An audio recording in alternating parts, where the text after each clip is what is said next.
So for me, I want to share my 50 years. I made 50 years this year. That's great. Yes. Which month was that? March 11th. Oh. I made 50 years. Happy birthday. And so, oh my Happy God, belated I'm birthday. telling you, I enjoy all of it. This whole year has been mine. Yours. I'm feeling good about myself. I don't want to harm myself. I don't want to stress myself. Maybe I'll go back to those other things next year when I become one. I've paused my age. Don't ask me next year how old I am. I've paused my age. I've paused it until further notice. Yes. So when people look at me, maybe they think I have maybe special energy, but I have passion. I have commitment. If I'm your friend, I am your friend. Thick through thick and thin, I am with you. If I am going to work with you, you can be sure I'll not undermine you. If I give you my word, you can bank it. I think I can take that in because a few people have been coming in telling you about their land wrangles and the way you're handling them like a mother.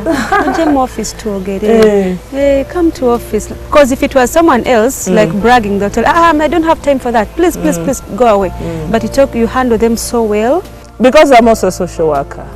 I'm a social worker, but also I'm a very impatient person as well. Very impatient. I can be very crude. But when I'm that kind of person, I also hate myself. I am unhappy that I have not paid attention to others. So when I audit myself every evening, I say, look, I think I didn't do this well. Maybe I should work on this trait of my character. You must evaluate yourself every day, so that every day you try to be a better person. You know, society is very, very harsh on us women. We are not allowed to make mistakes. They are expecting angels, you know.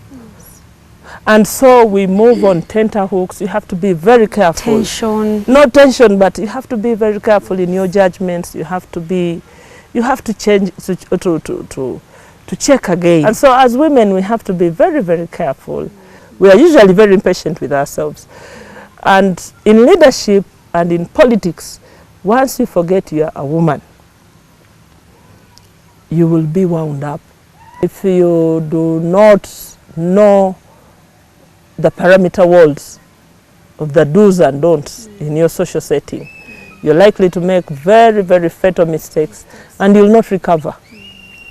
Men can make mistakes. They do recover. But our society is so harsh with us, so you've got to be very careful. You've got to evaluate yourself. Do not allow the community to write you off. Do not allow the community to lose interest in you. You have to re-engineer yourself. You need to reset yourself. And you need really to look people straight in their eye. And if you need to apologize, please do. So working in such a dynamic environment takes a lot of self-examination. And that I do to myself quite often. And of course, my friends tell me, don't do this, don't do that. If you have a friend, they'll let you know. They say, Salam, you didn't do this well today. Please don't. And you take it in the good way. Oh, you take it in a good way, because if they didn't like you, they wouldn't say anything. They wouldn't tell you. They let you be. Yeah. When you talk about women and us being seen as below, we're not given that chance to balance with men. Okay, I wouldn't really say balancing, but at least balancing in things like work and everything. What does it take for our girls to get out of this place and pursue whatever dream they want to? Oh God, it's so tight today. It's hard. It's so tight. You know, a natural thing like menstruation, because of the difficulties of it, can disorient a child and throw them off balance, because nobody is talking to them about what this is properly. There's no social glue that helps kids understand. Because I remember when I went to Namagunga, I kept asking myself, why am I here? Why did my father go away? They brought me here and they went away. Why? Nobody explained to me. And I do imagine that children also keep asking themselves, Why is this happening to me? And nobody's explaining to them that they are going to grow and be big, that they are young, but they are going to be big and they will do this. Nobody is. We are all very impatient. We take everything for granted that things will happen. But to bring ourselves to a child's mind and the things that puzzle them and the answers they need, the parenting they need is a big shortage today. For a girl today, that's why I want to be the role model of the Kamli girl here in my time.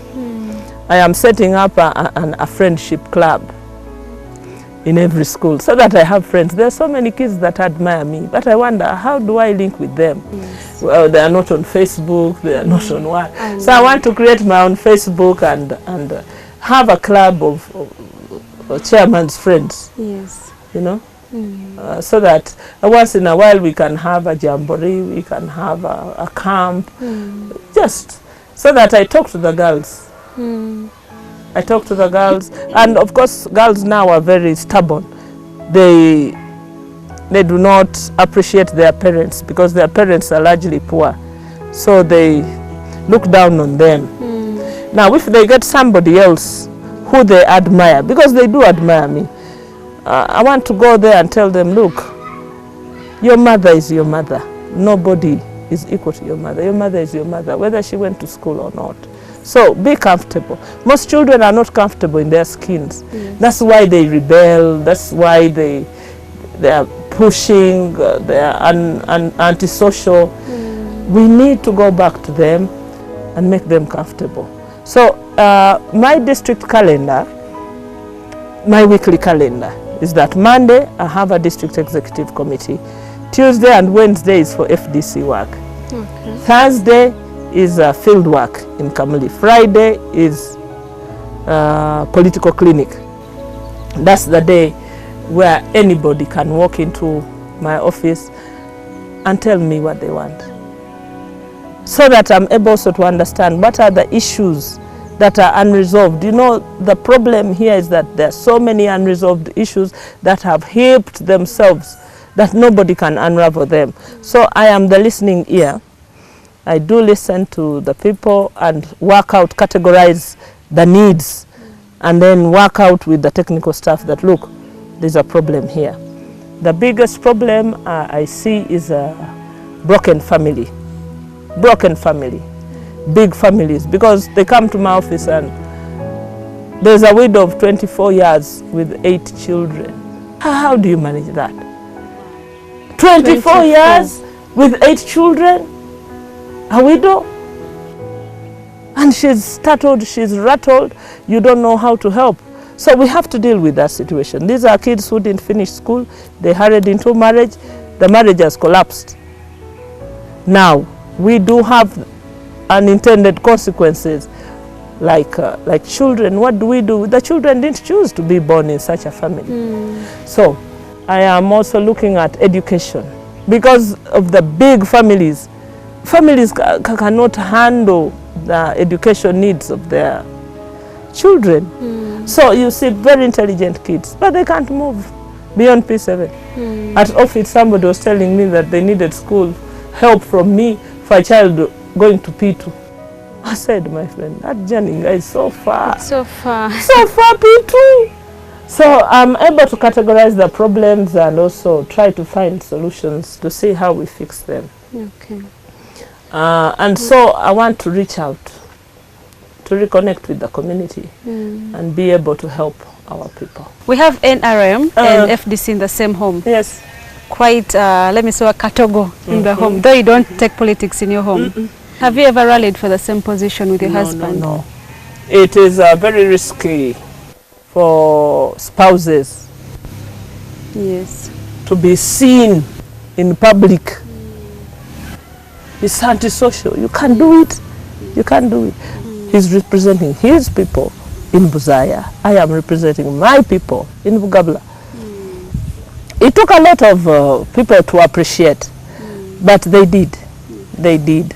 But we don't want to ask for more than our due share. I'm sure you have a word or two you want to tell our viewers. No, I just want to thank you for coming out here. Yes. On a market day in Namwendwa. Yes, the Rachel Magola famous Namwendwa. The Banga in a market. We need just to develop it. It is attractive. It is. So, thank you for coming. Thank you. Thank you so much for your time. Thank you.